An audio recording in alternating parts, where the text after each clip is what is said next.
Welcome back, guys. So for the past week or so, I've been using the Powkiddy X28, trying to figure out if this is the first Powkiddy Android device that I can actually recommend to people. We'll figure that out by the end of the video, but for now, my feelings are mixed. It uses the same T618 chipset that a bunch of other Android handhelds have been using for the past few years. I have grievances with that, but I already went over those in my Retro Pocket Flip review, so if you want to hear those, go watch that. Holding this thing is a weird experience. I said in my impressions video that I'm not entirely sure how I feel about the material they used and how it just feels to hold overall. And a week later, or 2 weeks later, I'm still not sure. I mean, I like it better than I did then, but that's not really saying much, and the opinions, it's not all too much higher. I'm not in love with it. I wish they just used the same material they used for the X18s, because for as much as I don't like that device, that it actually felt pretty good to hold. The face buttons feel okay, much better than the ones on the X18s, but that's not saying much because those felt horrible. These feel just okay. I wish they felt clickier or like more responsive, but it's fine. It's a step up. So what can you really ask for? My issue with the A and X buttons where they just wouldn't register half the time is still here, and it's still just as annoying. I know I can just message them and be like, hey, can you send me a replacement unit? But I want to review it how it came. Like, unless the issue is literally preventing me from using the device at all, I want to just use it how it came. And two, I'm probably out of my return period or like period of time where that would be a viable option. I feel like I've gotten too far now, but oh well. So just prepare for some ugly manufacturing issues to appear if you bought this. The D-pad isn't great. It very often recognizes diagonal inputs when I don't want it to, and it makes playing something like GBA games very annoying because I don't want to go diagonal, I want to go left. I'm sure I could get used to it, but I don't want to, so I'm not going to. It's a pretty glossy D-pad, which isn't really what I'd prefer. I like more matte. I feel like more matte black. I feel like that would look better, but it's not that big of an issue. It's just something I thought I'd point out. It's kind of glossy. Like if you put it in the light, it very easily reflects light. It has a lot of travel distance being as big as it is. I know some people probably prefer that, but I like more clicky D-pads. So while some prefer that, I don't really like this one. I feel like it doesn't recognize inputs the best, and it also just doesn't feel the best. The one on the X18s was garbage because it felt like you were just, like it had no travel distance, and it felt like you were just pressing literally into the plastic, which you pretty much were. But this one isn't much better. This one makes me feel like I'm actually pressing on a membrane compared to the one on the X18s, but I mean that's the bare minimum, not like anything super positive. Not having analog shoulder buttons isn't the end of the world. I mean, I could honestly care less. I have become accustomed to devices having them, but I've used plenty of devices without them, so it's perfectly fine to not have it. It would have been a nice inclusion though. The triggers don't feel bad though. They actually feel kind of nice compared to all the other buttons on the device. They feel very clicky. I have noticed sometimes the ZL will get stuck on me. They're nothing extraordinary, but I do prefer them to the ones on the X18s. Those were atrocious. They made them have travel distance when they weren't analog triggers. These barely have travel distance and they feel like actual buttons, which I guess is just nicer. This is going to become a recurring theme, but these feel better, but they don't feel great. I'm not a big fan of the screen on this thing. They say it's a 5-inch 720p IPS MIPI screen, which isn't the end of the world. You can do good 720p displays. This just isn't one of them. I can see the pixels on here, which you can do on the RG405M, because that's another low quality screen. But that was made to be a small device, like low screen quality, smaller device. This really wasn't. The screen just irks me. I don't like it. I don't think it looks very good. I'm not sure why I hate it so much, but it just doesn't look good compared to some other devices. Like the Retro Pocket 3 Plus uses a 750 by 1334 display, I think somewhere around that, and that's similar in quality and looks much better. I'm not sure why they went so cheap. There's a ghosting effect around the edges of the screen, and it makes the whole thing just feel so cheap. It's very noticeable when bright colors are on the screen or when the brightness is just high, and it kind of just adds a depth effect that would be cool if it wasn't unintentional. It just isn't a good screen. I don't know why they went with this one when every $150 to $200 device on the market feels like it has a pretty good screen at least, whereas this one doesn't. I don't like this. It just feels like they went as cheap as possible on the screen. and I'm not sure why. Software-wise, I'm not sure how I feel. It's just bare bones Android, so it shouldn't feel that bad, but I've noticed it like lags or runs slow when it's just opening apps or swiping around on the home screen. And it's like, I prefer this to the launcher it came with. Like, exiting out of that made this experience much better, but it's still slow. And I don't get that. They should improve the Android experience for their next device, because this thing, for as nice as some people think it is, uses the exact same Android front end, the ugly front end that it came with, that the X18S did. And the only difference there is that the X18S has a version of Lineage OS ported to it, which makes me think, can I just put Lineage OS on here using that same method? I haven't tried it because I wanted to do this review based on this device as it stands, but like, wouldn't be a bad project. Maybe I'll make a short on it. But yeah, if the only thing that differentiates this and the X18S is hardware, maybe I can put Lineage OS on here. Or maybe I'll brick my device. This is why you do things after you review it. But seeing that this thing is the exact same as the X18S in terms of software made me have a realization. All of these companies seem to have nailed down their software experience for better or worse, and are now just changing the hardware. Now this has been obvious for a while, but I care about it now because it's put into perspective just how much or little some companies care about their software. Now I'm sure there are employees at Powkiddy that at least tolerate the Android version on here, but they've got to get some outside input because there's no way this is ideal for an Android handheld.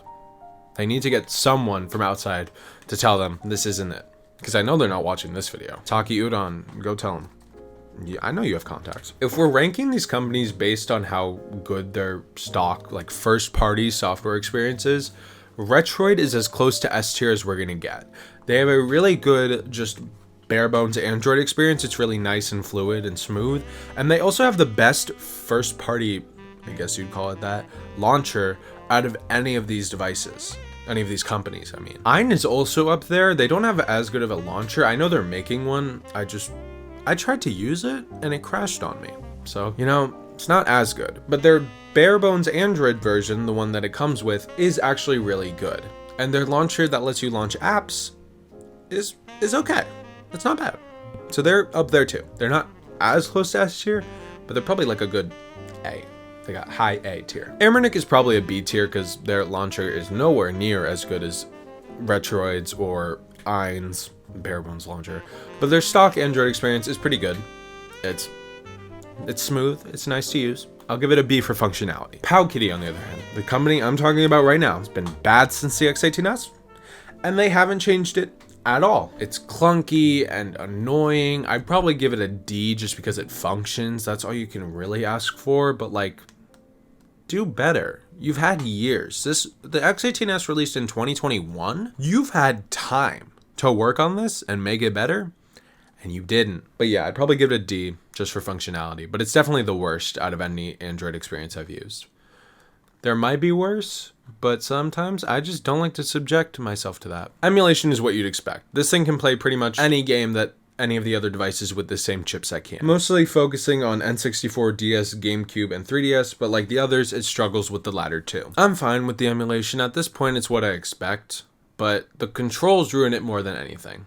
I went over it before when I was talking about the controls, but it's worth mentioning here. It's hard to play the older retro games when the D-pad presses diagonal inputs when I don't mean for it to, and the A and X buttons just don't work half the time. Even with all my complaints about the software, this thing could be fine emulation-wise if the controls were any good. Something I didn't mention in my script, which I was actually kind of surprised about reading it through now, is that the joysticks are also kind of bad. Like, they very much favor left, right, up, down. And it's frustrating because I've been playing a lot of like Majora's Mask on here, N64 games. And it's like, those weren't the most precise. Like, you didn't really need the joystick all that much for that. It might be more annoying for something like GameCube, but it's still noticeable, especially when I'm trying to go in one direction and it decides, you know what? No, you're going left. Like, it's the opposite issue of the D-pad. Like, the D-pad presses diagonals and stuff too much. The joysticks, they don't often. They, often don't. I know this may come as a surprise to you guys, but I really don't like being so negative all the time. I really wish that this was finally the device that Powkiddy made that I could recommend to people. as like a nice introduction to Android emulation.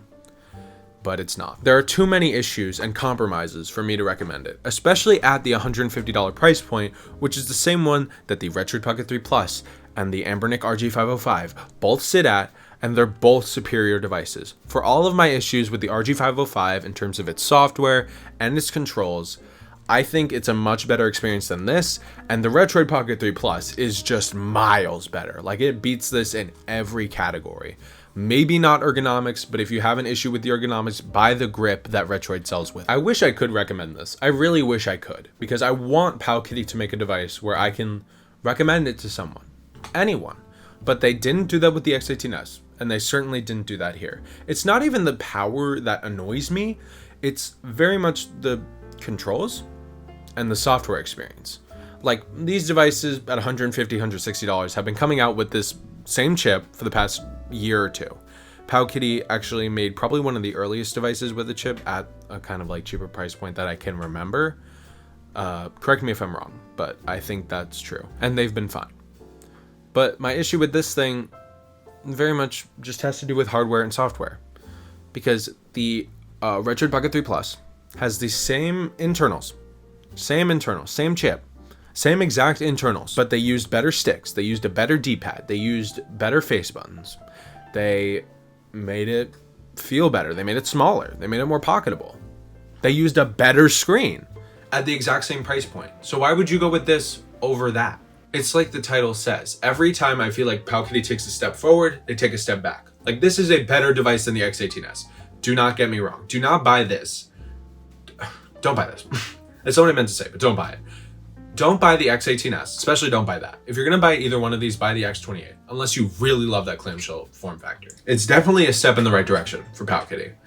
I feel like this thing is just miles better than the X28, but that thing was already 30 miles behind everybody else. So being 10 miles ahead, while also being 20 miles behind everybody else, is not that big of a feat. It's not really that great, but I mean, it's a step forward. It's like they made the device better. I like this more than I did the X18S, but software is still bad, hardware is still bad, and the controls, they just feel bad. Everything feels bad. I've had this mindset for a while about Powkiddy that they have yet to change, that they give us the cheapest feeling devices, not in terms of hardware or material, but in terms of controls and internals. The screen is cheap, the D-pad is cheap, the joysticks are cheap, the face buttons are apparently cheap because they apparently didn't put enough time into testing them to make sure that they all work, considering I got a faulty unit. It just feels like they did not put enough time into this. They did not put enough time of testing it. They did not give it to anybody who actually plays games. I wouldn't recommend this to anyone. Definitely not at this price point. Maybe at like $100. But even then, there are other devices at $100 that can play less, but I would certainly recommend more. But what do you guys think? Have you bought this? Are you planning on buying it? Are you now reconsidering that decision? Did you already buy it? Do you have one already? Do you like it? Do you have a different opinion? Let me know in the comments down below, and I will see you next week. Goodbye.